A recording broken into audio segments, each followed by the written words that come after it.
আসসালামু আলাইকুম, সবাইকে আমন্ত্রণ আমার চ্যানেলে নতুন আরও একটি ভিডিও নিয়ে আপনাদের সামনে হাজির হলাম। তো আমি এখন রান্না বান্না শুরু করছি। তো মেহমান থাকা অবস্থায় রান্না করছিলাম।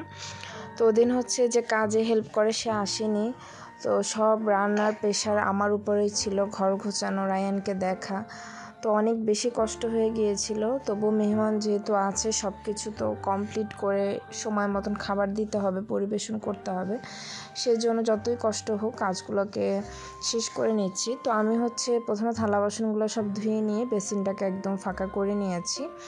তারপরে এখন আমি মুরগির মাংসটা ভেজে তারপরে মুরগির মাংসটার সাথে আলু দিয়ে বেশ ভালো করে কষিয়ে তারপরে বসিয়ে দেব। তো আরেক সাইডেও আমি রান্নার পাতিল বসিয়ে দিয়েছি। তো সেটার মধ্যে পেঁয়াজ দিয়েছি আর গুঁড়া মশলা দিয়ে ভালো করে ভেজে নিচ্ছি। ওইটা আমি আরও একটা রেসিপি করব। তো আমার মোবাইল স্ট্যান্ডটা একটু ছোট, সেজন্য আসলে মোবাইল স্ট্যান্ডটা চুলার সামনে ধরলে ভালো করে হাঁড়িগুলো দেখা যায় না। এই জন্য আমি মোবাইলটাকে মশলা র্যাকের ওখানে রেখে আমি রান্না করছি, এতে করে দুইটা রান্নাই একসাথে দেখা যাচ্ছে। তো এখানে মাটির আলু আমি রান্না করছি। মাটির আলুটাকে প্রথমে আমি ভালো করে একটু সিদ্ধ দিয়ে নিয়েছিলাম, একটু ভাপ দিয়ে নিয়েছি।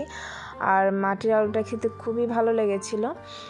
আর এই মাটির আলুটা আমার আম্মু রান্না করে, অনেক মজা হয়, একদম মাখা মাখা হয়, কিছু ভাঙা ভাঙা থাকে, ডালের মতন লাগে, বেশ ভালো লাগে। তো ওভাবে চেষ্টা করছিলাম, ওভাবে হয়নি, তবুও সবাই বলছিল বেশ মজা হয়েছে। চিংড়ি মাছ দিয়ে রান্না করছিলাম আর বেশি করে ধনিয়া পাতা দিয়েছিলাম।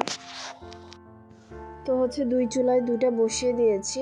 তো আরও রেসিপি রান্না করব, সব কিছু শেয়ার করতে পারিনি।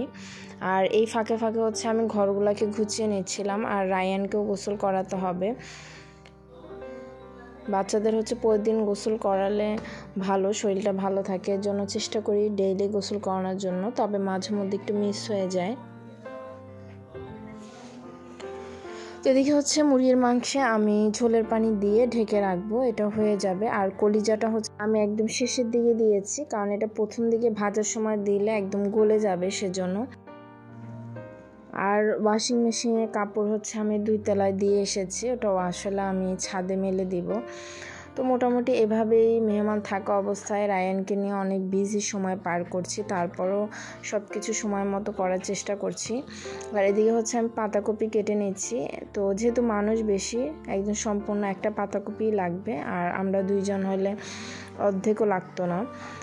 তো এই পাতাকপিটা আমি চিংড়ি মাছ দিয়ে রান্না করব। তো পাতাকপি কাটার পর আমি চিংড়ি মাছও কুটে নেব। তো এখানেও ক্যামেরা স্ট্যান্ডটা আমি থালা বাসন যেখানে রাখি ওই র্যাকের পরেই আমি রেখে ভিডিও করছিলাম, কারণ আমার এত সময় নেই যে আমি ক্যামেরা স্ট্যান্ডে রেখে সময় নষ্ট করব। তো যেখান থেকে ক্যামেরাটা রাখলে ভিডিওগুলো দেখতে সুবিধা হয়, আমি সেখান থেকে ভিডিওগুলো করছি। এখন পাতাকপিটাকে আমি বেশ ভালো করে ধুয়ে নিচ্ছি, আর সাথে আমি পেঁয়াজও কুটে নেব।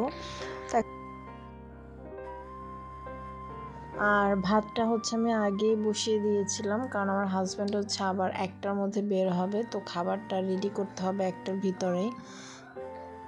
তো এখানে একটা বড় কড়াই, যেহেতু একটু পাতাকপি বেশি সেজন্য কড়াইটা একটু বড় নিলাম। সেটার মধ্যে পেঁয়াজ, কাঁচামরিচ, গুঁড়া মশলা, লবণ দিয়ে ভালো করে কষিয়ে আমি পাতাকপিটা দিয়ে ঢাকনা দিয়ে একদম ডিম করে রেখে দেবো চুলাটা। তো দেখুন পাতাকপিটা অনেকটাই হয়ে গিয়েছে, আর কিছুক্ষণের মধ্যে আমি নামিয়ে নেব। তো মোটামুটি রান্না শেষ, এখন আমি টেবিলে সার্ভ করে দিয়েছি, সবাই খাবে।